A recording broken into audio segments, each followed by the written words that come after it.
on to the next part of the day, which is actually a Teach Meet, which is a very exciting initiative to have as part of our STEM conference.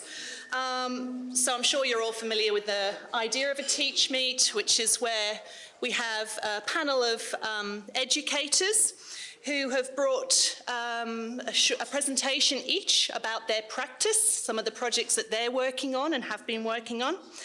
And so I will ask each of the presenters to present their project to you for about 10 minutes each, and then we'll actually have a panel discussion, so you'll have the opportunity to ask questions and hopefully receive some very substantive answers to those questions. So I'll start by introducing the first person on our panel is Amy Ayres.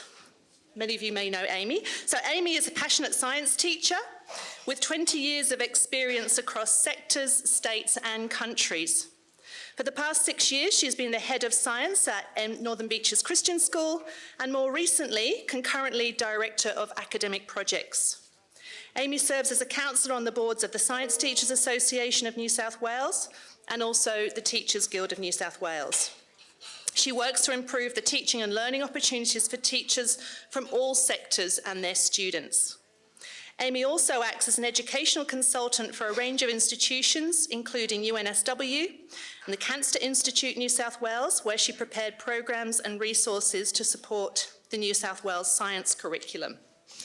I'll just read the other introductions too, I think, so that you know who's going to be presenting to you today.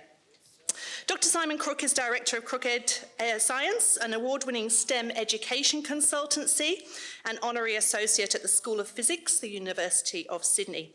Simon works with primary and high school students and students around many aspects of science and STEM education, including running accredited professional learning for teachers working with gifted STEM students, making science more hands-on and engaging, and delivering online workshops for HSC science students. He also assists the Science University Physics Education Research Group, liaising with NESA regarding the science syllabuses. Simon is a regular commentator on education in New South Wales, having written several journal articles, and is a reviewer for 4 international STEM education academic journals. Previously, Simon was a technology education advisor for 7 years to a large system of schools K-12 and a high school physics teacher for 15 years. So I might ask the first 2 presenters to come up and then I'll introduce the second 2. So Amy, over to you. Hi everybody, thanks for having me. I know I've only got a short period of time. Teachers are used to teach meets where we throw things at you in a really short period and then run away quickly. So the question part will be fun today. So I thought I'd come and present to you a little bit about what happens in the actual classroom. I feel like the canary in the cave today. We're at the coalface and we are really what happens after policies have landed, decisions have been made, we're given the curriculum, we realise there's this huge need for growth in a particular area and we try and make the best of it. So, a little story from classroom. This was a picture at the Guild Awards. I was introduced to the Guild a few years ago by one of my friends. And I started having conversations about teachers and need in education, and it spurred me on to become part of the Guild and to serve because we realise there's a huge need for teachers in Australia and in New South Wales particularly for professional learning. And so my background comes from all over the place. I grew up in a tiny place called Narrandera, way out west. I went to school in a local school. I loved learning and I also loved travelling, turns out. And so I ended up teaching in a range of different places, the big ones, you know, Canberra, London, Sydney, now here, and with a passion for helping or supporting teachers in a range of situations and needs. So big background in PBL, PRBL, the fun stuff, hands-on stuff, skills for kids, and how we help other teachers do that in the classroom as well. So one of the big questions, we really want to do science well, STEM well in the classroom, but one of the biggest challenges for a teacher who is in the classroom with a teaching load is when When are we going to do it? When we have curriculum to teach. Where are we going to do it? Because we have classrooms that are purpose-built. And how is it going to look for us in the everyday classroom? So I am a teacher of science. My specialty is, I did biochem, but my specialty is biology and chemistry. But I know that I have to use or work on a range of skills for my kids in the classroom, and I have a particular amount of time to do that. I don't have a lot of leave or loading for preparation because teachers are short in supply, and so it really is up to me in the time that I am able to do that. And so we really need to start looking out or outward from the classroom. So how we build capacity in our teachers in the classroom relies on a couple of things. One of that is passionate teachers. At the moment, we're seeing a lot of teachers come into the classroom out of area. So sometimes we'll have PE teachers come into the science lab and teach chemistry, which is really fun. But it requires another specialist teacher to come alongside them and to teach them so they can then teach as well. So there's a little bit of time constraint occurring in these sort of things. So we really need to build fun capacity in our teachers, stimulation, and networking is really important. So organisations like the Guild, where we can meet specialists in area to feed that into our teachers in the classroom, that's really important. We need to provide hands-on experience so we can work on the skills in the classroom. It also means hands-on experience for teachers. But once again, we only have our teaching load and time is constrained, and so doing that concurrently is really, really tricky. So we need to make time in our teaching time frame, we need to make time in our curriculum. It's complex. But there are particular experiences that we can lean on, and I just wanted to show you a little bit about the one that we do at school at the moment, which I really, really love. This one's not widely known, and there's a reason for that. It's because resourcing is not en masse. It is run out of UCID. Eugenia O'Brien runs it. It is sponsored by Amgen, and it's a biotechnology hands-on experience. There are a range of schools. I think we've got about maybe 25 schools that have the ability to use this particular resource. Amgen have just pushed out to a rural hub in Dubbo, so they all travel out to Dubbo with this kit of equipment, and there are a couple of reasons it works. One of the reasons it works is because the training for the teachers, it's a 2-day course on biotechnology, so it's a little bit of a rehash on stuff that we learned at uni, tertiary level stuff. It fits directly in with our curriculum in biology and some chemistry, and so that curriculum fit means that we can build it into our coursework, so it's in the classroom. The training happens in the holidays, so our passionate, engaged, ignited teachers can come along to 2 days upskilling. It costs $25 because it's co-funded by Amgen. There's training for lab techs, and they go through the how to make solutions, safety, equipment use. We actually run PCR, and we do gene splicing in the classroom with kids. And so doing that upskilling in the lab with tertiary trained educators is really important. It only costs $25. So for our government schools or our schools that are low fee paying schools that can't afford to do the training, it's a really easy way to access that specialty in the classroom. The equipment that's provided is hired out to the school. I say hired, it's given to you. It's $25,000 worth of tertiary grade equipment is lent to the school. What the hell? It doesn't happen. So for our students in year 11 and year 12, they're actually using data loggers, pipettes that cost a fortune that school would not be able to afford themselves, nor train their staff in. So the access to that type of equipment that they'll be using at the tertiary level next year when they go to school or go to university, they actually get hands-on training and work with the teachers. There's a student guidebook and a teacher guidebook. There's an online little platform where teachers can go in and upskill with their information. And they've just gone through an iterative process. So when it launched, we did the course with university, and then we did it at Coalface as well, so we did it at school. And then we had a feedback process where this incredible tome of information on biotechnology, how to gene splice, or a plasmid, or all of the different facets of the process. We just said to them, we can't get through that. We don't have time. We need to minimise it. So we've just rolled out the second phase of that into the classroom, and it's just been really, really powerful. The lab tech guidebook, so your solutions or your methods or your recipes, we call them in science, so your recipes, which are worth gold and usually written on a piece of paper and put into a file of facts. There's now a process for that with the science, with the lab techs as well. So all of these resources, the reason it works is because it's affordable, it's timely, and we can actually embed it into our curriculum. This is what it looks like in our school lab. So this is our school lab. We have a double class happening here. We had our 2 teachers who are assigned to the classes, so there was no extra resourcing required in the classroom. We didn't need another teacher. Our lab tech was in with us, working alongside us, and Eugenia actually came out from UCID to work with us. She also brought a professor who was doing some outreach at the time, and so she came out to help us teach in the classroom. So the process is, how much longer have I got? I got a little bit of time. So the process is we teach the kids about plasmids and how we gene splice in, so how we take a gene from something else and put it into a plasmid, which is a circular piece of DNA that you find in bacteria. So we need to take that plasmid out of the bacteria first, and then we need to splice in a gene code or a job that we want this bacteria to do in the future. So it's actually quite a complex process, and thinking about DNA at that scale for students in year 11 and 12 was really, really helpful. It is part of the curriculum, so they do need to know a bit about plasmids. But for them to walk away having run PCR, which we hear about now because of COVID, it is actually quite a technical procedure or process that is run at tertiary level. For our students, 17-year-olds, they were able to do that in the school lab with specialist support around them, which is just incredible. Looking back now, we've run the program for, I think it's about 4 years. We're on our 4th roll through.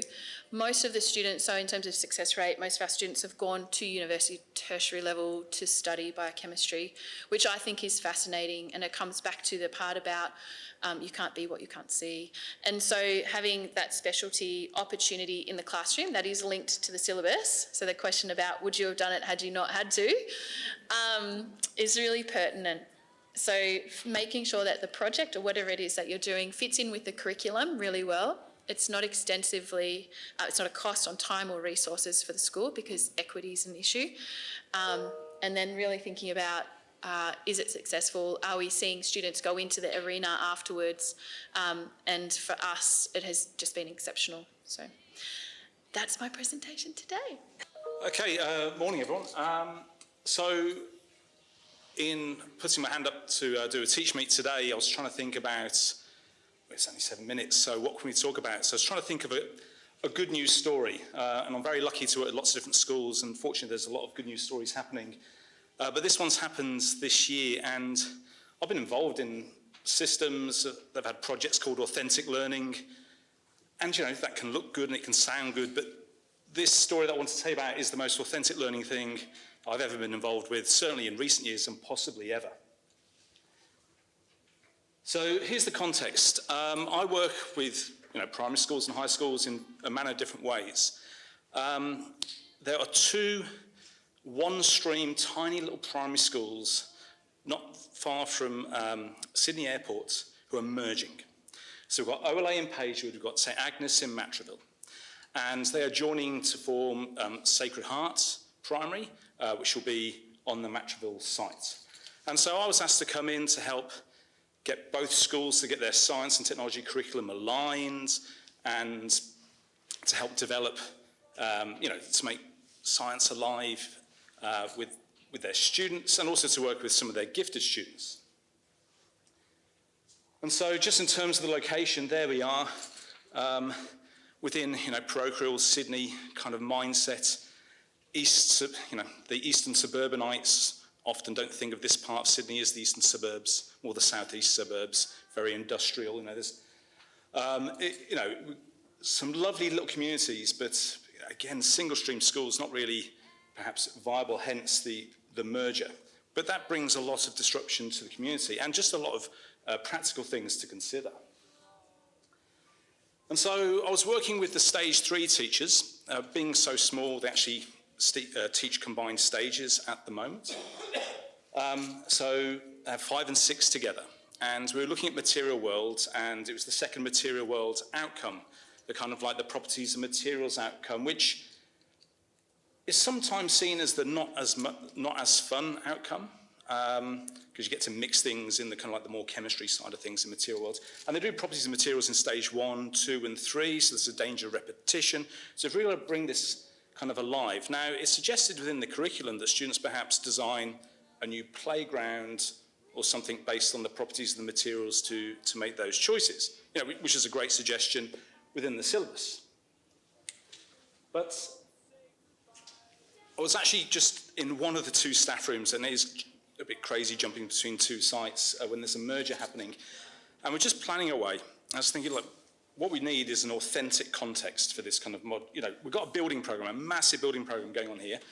Rather than just do something arbitrary, let's do something within this building program. And it just happened that the principal had just got off a Zoom chat with the architect, and she walked into the staff room. I said, look, is there something that we can get our teeth into here, like a genuine project? And she goes, well, yeah. She goes, I want a sensory garden. In her previous school, they had made a sensory garden for the students. So something that's very tactile, something to bring all the senses together. Okay, great. Okay, that's what we're going to focus stage 3 for this term for the material world on doing. And so we got the kids together from 2 schools with the architects via Zoom, as you can see in that photo there. So the architects were able to talk about just some of the realities. I mean, we had kids wanting to put in swimming pools and things, and not think about any kind of like health and safety and all the rest of it. So a bit of reality check from, and maybe some parameters put into place by the architects. And then the students able to ask questions, maybe post some ideas, but more about asking of the architects. So the architects were able to set up the students with a kind of like a realistic kind of mindset and I guess scope for their work. So we had the space, which is a funny kind of squashed hexagon that we're going to be given. And so in both schools, again, jumping between the 2 sites, we just went out with a piece of chalk, drew it out, got the kids to walk it in their groups and think about what they might physically be able to do to make a sensory garden in these particular spaces. And so we were first of all on butcher's paper, just kind of like brainstorming ideas, drawing, labelling, good skills like keys and the rest of it. But then introducing things like, say, just Google Drawing, just to get the students to actually develop their kind of like their plans virtually. In other schools where we've done design, but perhaps without as an authentic context, we've used things like Minecraft. If we were to 3D print, we might use Tinkercad, things like that. But we were just nice and straightforward and simple within Google Drawing, just to start the ideas. And then every little group of like 2 or 3 students, they came up with the final project. So they had their design, they had their key, they had their choice of materials and inclusions, and they had their rationales for those inclusions. How it addressed the senses, how it addressed different age groups, in terms of caring for the environment, being sympathetic to the local environment. And so they came up with reports, they came up with videos, and the 2 schools chose like the 2 best projects, and we've sent them through to the architects. So they also made models as part of their projects as well. And here's just a little... Hi, architects! Hi, I'm Evie. I'm Maggie. I'm Audrey. And I'm Kira. We're here today to present and show you around our sensory garden. Let's take a closer look. Our garden is a relaxing sanctuary that is welcoming to all. Ours is the only garden with a texture wall and a 3-3-3 area.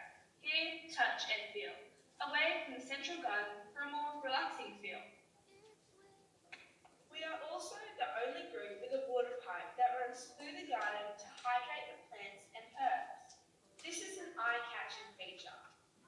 Our garden will relax you with your entrance, interest you with your board, and please all of your senses. Our stunning sensory garden has a dog-painted tree with a seat which will be hand-painted by Sacred Heart students. We have also included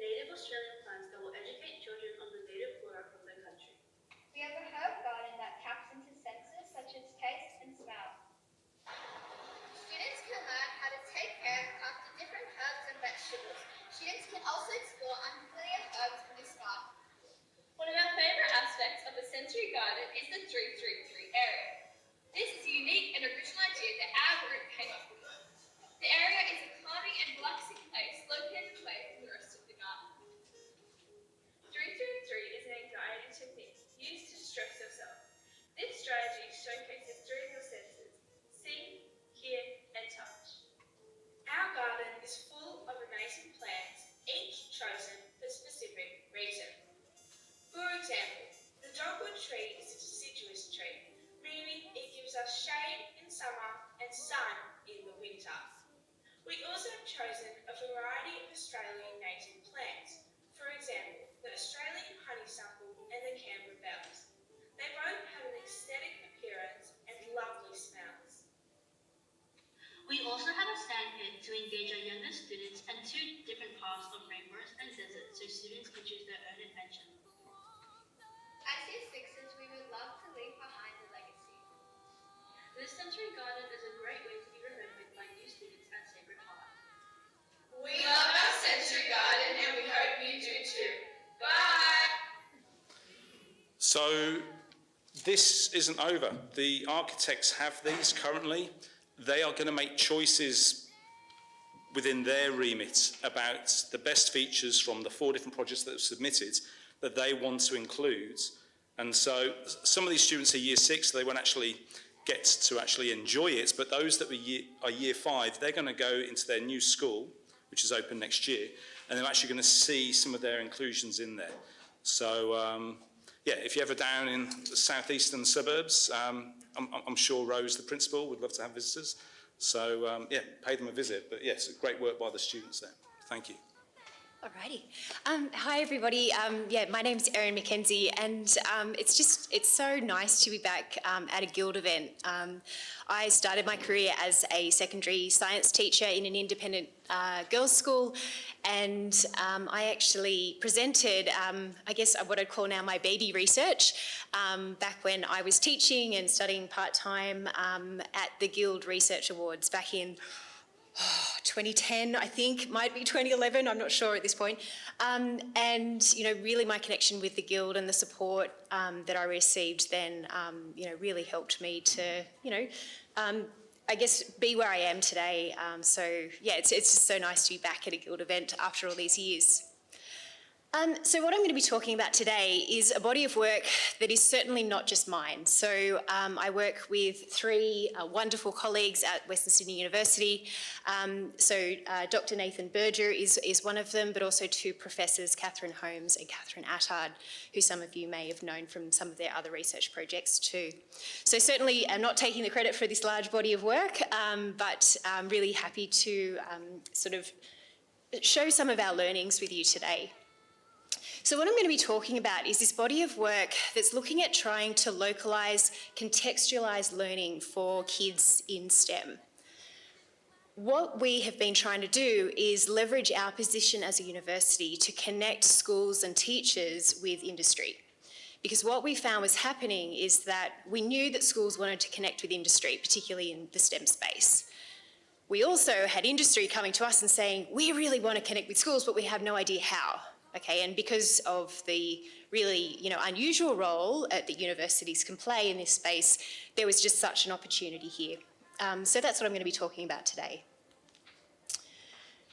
Because we're academics and we like to overthink things and overcook things, we first had to do a systematic literature review to work out what was going on, because that's just how we roll. What we found in this review of localised, contextualised learning in the STEM space is that there are things that make it happen, and there are certainly some really significant barriers as well that need to be addressed.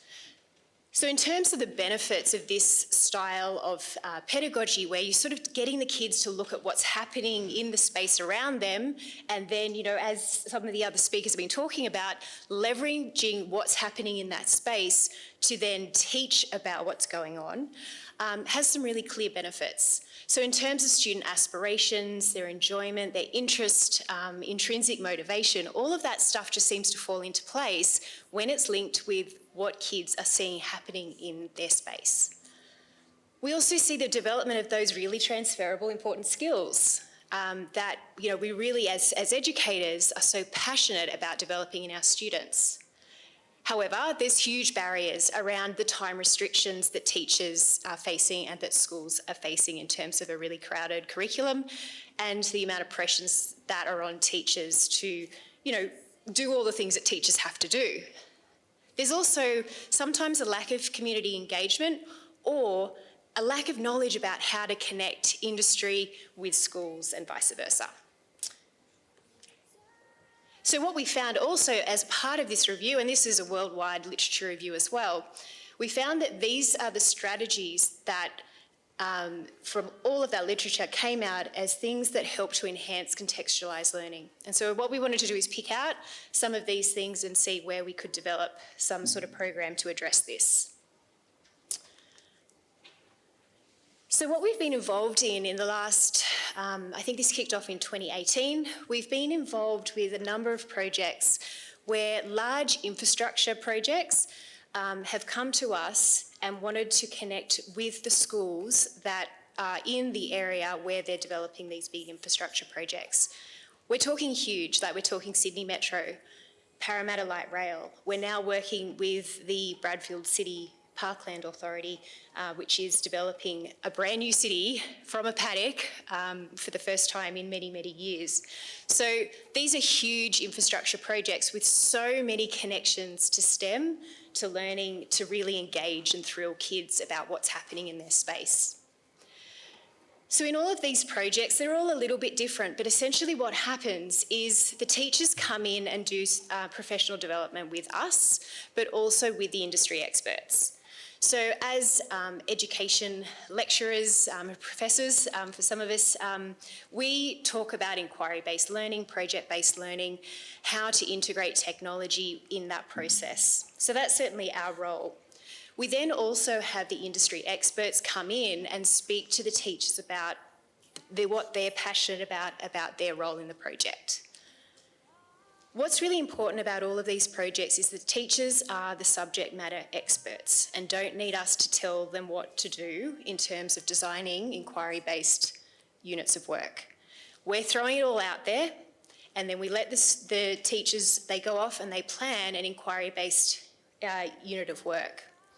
We then run check-in sessions and we sort of suggest different strategies. There's a lot of sharing and collaboration across the different schools that are involved in the projects, lots of idea sharing. So that's really awesome for us to just sit back and teachers talk. I don't know if you've noticed that, you put a whole lot of teachers in a room, they like to talk. So that's a really exciting space to be in as well.